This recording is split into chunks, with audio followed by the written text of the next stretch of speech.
On November 24th, we allege that the defendant arrived in New York City to murder Brian Thompson. Just months after he issued an apparent warning about growing frustrations with UnitedHealthcare, CEO Brian Thompson would be shot and killed in Midtown Manhattan, allegedly by a man who blamed the insurance giant for America's healthcare woes.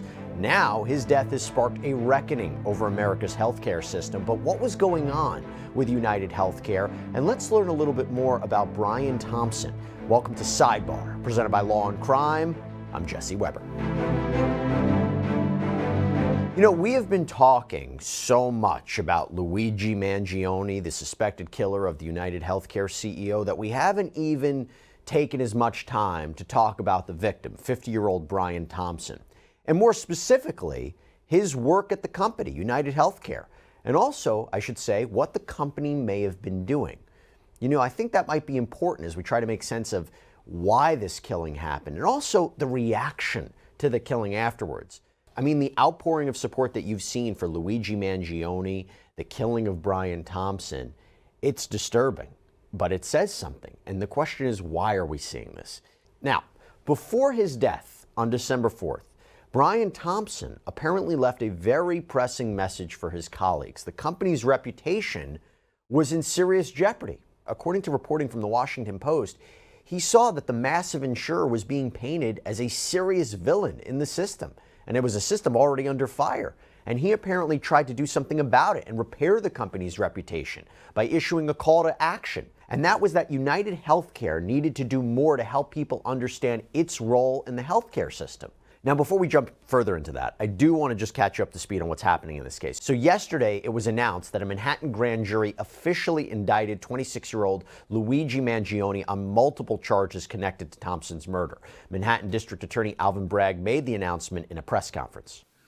Luigi Mangione, the defendant, is charged with 1 count of murder in the first degree and 2 counts of murder in the second degree, including 1 count of murder in the second degree as an act of terrorism for the brazen, targeted, and premeditated shooting of Brian Thompson, who, as you know, was the CEO of UnitedHealthcare. And you heard the charges there: first-degree murder and furtherance of terrorism, 2 counts of second-degree murder, one of which was also charged as an act of terrorism, and he was also hit with an array of weapons and forgery charges. The grand jury handed down these charges just over a week after Mangione's initial arrest out in Pennsylvania. And as we know, Brian Thompson was gunned down in the early morning hours outside of the Hilton Hotel in Midtown Manhattan. This is where he had just arrived for UnitedHealth's annual investor conference. And then 5 days after the killing, there was a break in the case when Luigi Mangione was apprehended in a McDonald's in Altoona, Pennsylvania.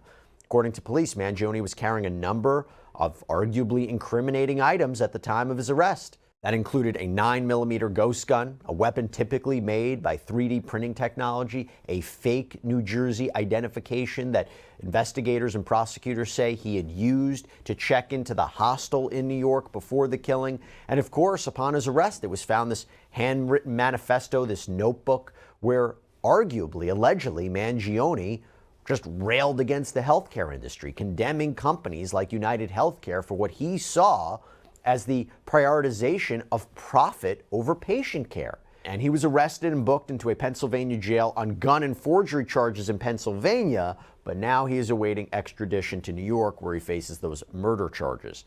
Now, following yesterday's indictment, Mangione, as I should be clear, is facing a total of 11 charges in New York, the most serious of those being the first-degree murder charge in the act of terrorism. That carries up to life in prison. And in a statement, D.A. Bragg called the murder brazen, targeted, and fatal, and spoke yesterday on the nature of this crime. This was a frightening, well-planned, targeted murder that was intended to cause shock and attention and intimidation. It occurred in one of the most bustling parts of our city, threatening the safety of local residents and tourists alike, commuters and business people just starting out on their day. By the way, with our content, these videos, I think it just goes to show how important personal safety is, right? And by the way, that is especially true when it comes to protecting your privacy online. I think you would be shocked at how much of your personal information is out there, like your address, your phone number. Do you ever wonder why you get so many spam calls and emails? That's because all that information is public. But that is where our sponsor Incogni comes in. So this is a service that helps you take control of your online privacy by removing your personal data from data brokers, the huge companies that sell and trade your information without your permission. Here's the kicker, though. These data brokers have to remove you from their database if you ask them to, but you don't have to do it yourself. That's where Incogni comes in. They contact those companies for you to get your online safety back. You don't have to do a thing, and then they alert you after the request has been completed. So I highly recommend giving Incogni a try, and right now, anybody who uses code SIDEBAR at incogni.com/sidebar gets 60% off of an annual Incogni plan. Now, in addition to the murder charges, Mangione was also hit with multiple counts related to the possession of firearms, including several charges for possession of a weapon in the second, third, and fourth degrees. There was also a charge related to the possession of a forged instrument, seemingly stemming from the fake ID that Mangione allegedly had used. But DA Bragg also indicated that Mangione could waive his extradition, a process that he and his attorney, Thomas Dickey, intended to initially fight. And look, the case has already sparked, as I mentioned, a broader conversation about the state of healthcare in the United States and the lengths to which people may go when they feel the system has wronged them. Hence why there has been this outpouring of support for the killing of Thompson and Mangione amongst a certain segment of the population. Now, while there's no indication that Mangione was ever a patient of UnitedHealthcare or had personal grievances toward Thompson specifically, according to the NYPD, his writings suggest his alleged actions were driven by a broader, more philosophical rage toward the healthcare industry's corporate practices and wanted a change, hence why he's being charged with these terrorism counts. But this leads me back to what we're here to talk about right now on Sidebar, and that is that Brian Thompson apparently wanted to make some efforts to improve his company's image in the months before his death. Now, here is just a bit of background on Brian Thompson. So he had spent years building his career at UnitedHealthcare. So according to his LinkedIn profile, Thompson was employed with United for over 20 years, first coming on board back in 2004 as the Director of Corporate Development before rising to the ranks to be named the CEO in 2021. Now, it is clear that Thompson knew how complicated the healthcare system was, but according to his colleagues, he also knew that it was far too complicated for the average person to figure out. So his colleagues told the Washington Post that despite his belief in the company's efforts to improve its reputation, and that's from everything from eliminating out-of-pocket costs for life-saving medications to directing pandemic relief funds to struggling hospitals, he was well aware that frustration with the insurer was just growing and growing. And that frustration was rapidly escalating into full-blown outrage. A colleague of his told the Washington Post he understood that the public was frustrated with what they perceived the company's actions to be. He was actively working to better educate people and help them understand what the company was doing. But unfortunately for Brian Thompson, those fears seemed to be fully realized when he was shot and killed, allegedly, by Luigi Mangione. You know, in Luigione's manifesto, that's what we want to call it, he reportedly singled out UnitedHealthcare as a provider in what investigators are determining to be a symbolic takedown of what he was against, a terroristic plot. And while the backlash against United has been vast, with these anti-CEO posters appearing across New York City and many praising the alleged shooter, colleagues who apparently knew Brian Thompson told the Washington Post that this caricature of him as a villain was far and beyond the person that he actually was. Those colleagues told the outlet that Thompson was a well-liked, driven person who came from a humble and hard-working upbringing in Iowa and someone who is deeply committed to his work and his family. He was a human being. One person even described Thompson as someone who could understand the human side of the healthcare system. Stephen Parenti, a finance professor at the University of Minnesota who worked with Thompson during the pandemic, said, in the face of so many people saying this can't be done, honestly, Brian was the guy who made it happen. Yet despite his efforts to humanize the healthcare system, Thompson's tenure was not without controversy. Critics, including patient advocacy groups, have accused UnitedHealthcare of denying too many requests under his watch, and maybe his reported efforts to fix this showed he recognized that United was at the center of the problem. According to a report from last year by the Inspector General's office at the Department of Health and Human Services, UnitedHealthcare had a high rate of denials for patients in Medicaid managed care plans for the period that they surveyed, which was 2019 to 2022. Remember, Thompson came on as CEO in 2021. According to that report, UnitedHealthcare also operated at least one MCO, this is a Medicaid managed care organization, with a prior authorization denial rate greater than 25%. And according to an analysis within that report of MCO parent company authorization denial data from 2019, United's overall denial rate was 13% for 23 managed care organizations, with its highest denial rate peaking at 27%. And this year, criticism had appeared to reach a boiling point, with further claims that UnitedHealthcare and other insurers were profiting by denying health care to the elderly and the sick. And those claims came directly from a Senate report from October, which accused UnitedHealthcare and others of denying the requests of Medicare Advantage patients. That report, led by Connecticut Senator Richard Blumenthal, detailed some very chilling findings that the Subcommittee on Investigations obtained from nearly 280,000 pages of documents from United, Humana, CVS Health, all of which, according to this report, cover nearly 60% of the total Medicare Advantage enrollees. The investigating committee found that between 2019 and 2022, these three insurers denied prior authorization requests for post-acute care at far higher rates than they did for other types of care, and United's denial rate apparently surged. According to the report, UnitedHealthcare's prior authorization denial rate surged from 10.9% in 2020 to 16.3% in 2021 to 22.7% in 2022. Now, by the way, some would say that's because the company has grown and more people have enrolled, and the bigger the company is, the more denials. But that full 54-page report obtained by Law&Crime also reveals that UnitedHealthcare was employing AI technology to automate the review process of claims, meaning the time it took to review patient claims was reduced. In April of 2021, an internal UnitedHealthcare committee voted to approve the use of machine-assisted prior authorization in the company's utilization management efforts. They were told that the doctor or nurse reviewing the case still had to verify that the primary evidence is acceptable, but also that testing of the technology had reduced the average time needed to review a request by 6 to 10 minutes. So the implementation of an automated system, according to the investigating committee, came during this period where the denial rate surged. According to the report, the denial rate in 2019 was 9 times lower than it was in 2022. UnitedHealthcare also processed far more home health service authorizations for Medicare Advantage members during this period, underscoring concerns about insurers rejecting placements in post-acute care facilities in favor of less costly alternatives. And UnitedHealthcare was also apparently looking at how to use AI to determine appeals on claims that were denied. According to the report, in December 2022, a UnitedHealthcare working group met to explore how to use AI and machine learning to predict which denials of post-acute care cases were likely to be appealed and which of those appeals were likely to be overturned. Now, in UnitedHealthcare's defense, the U.S. Surgeon General has suggested that using this technology, when it's properly applied, can help clinicians who may be overwhelmed with prior authorization claims.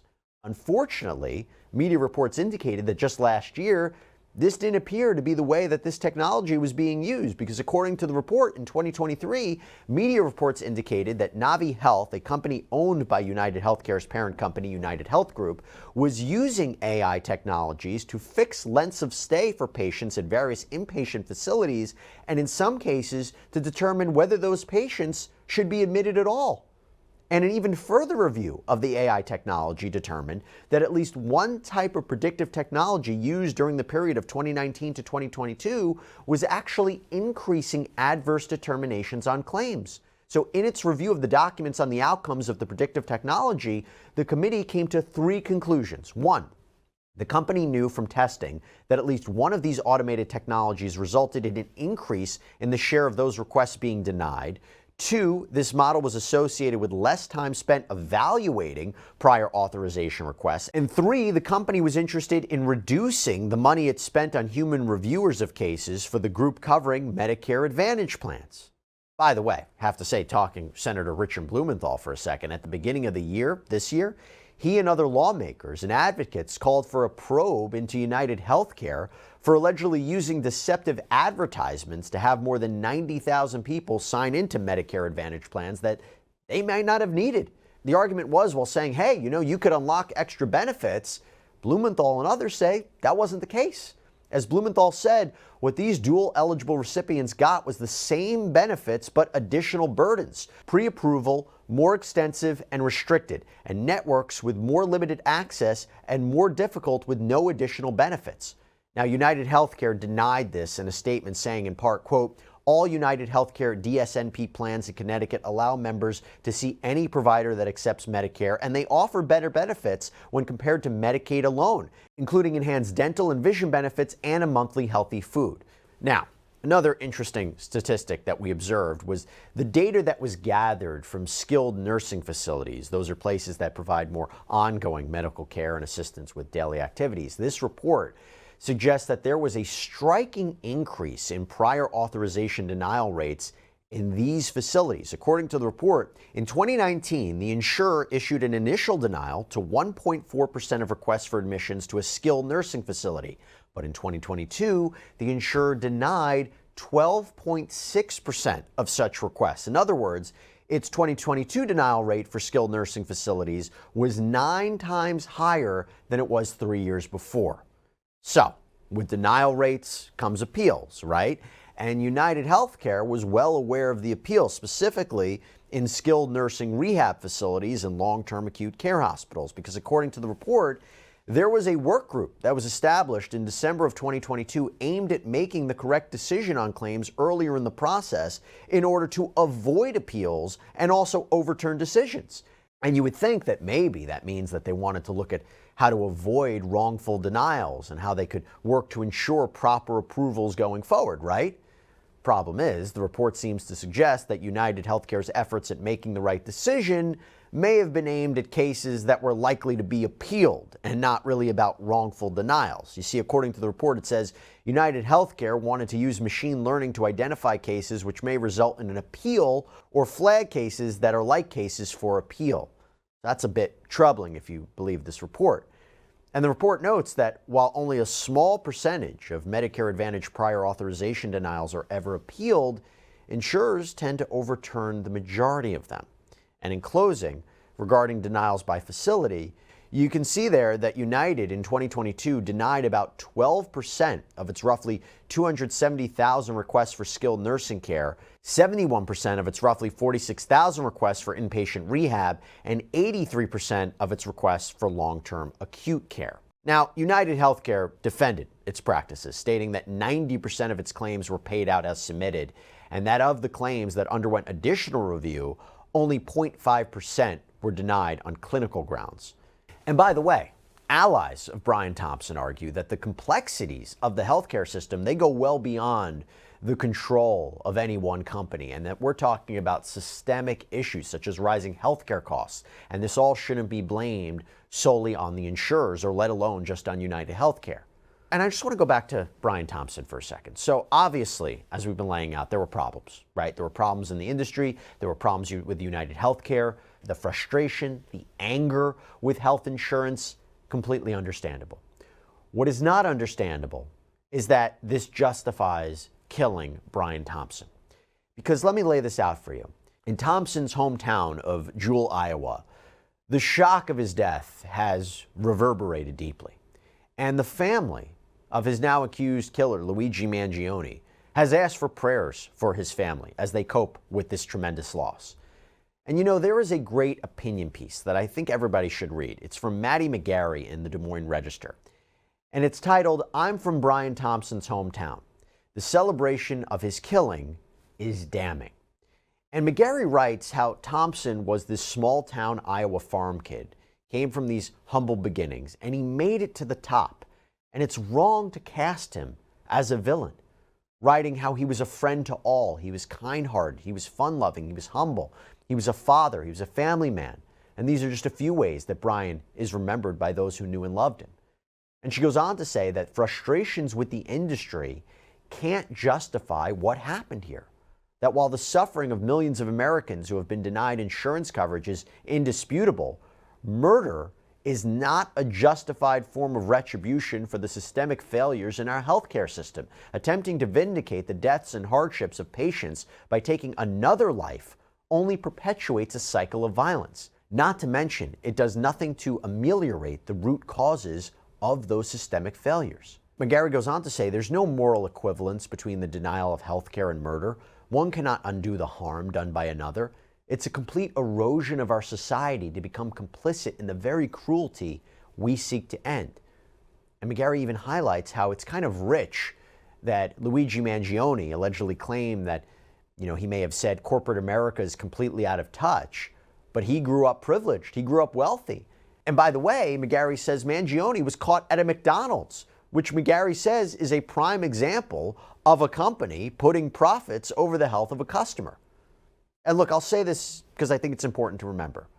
Brian Thompson, yes, the head of a very controversial company that may have caused a tremendous amount of hardship to many people. But even despite the reporting that he was trying to potentially fix at least something, he was a human being. He was a father, he was a husband, he was a brother. This can't be justified.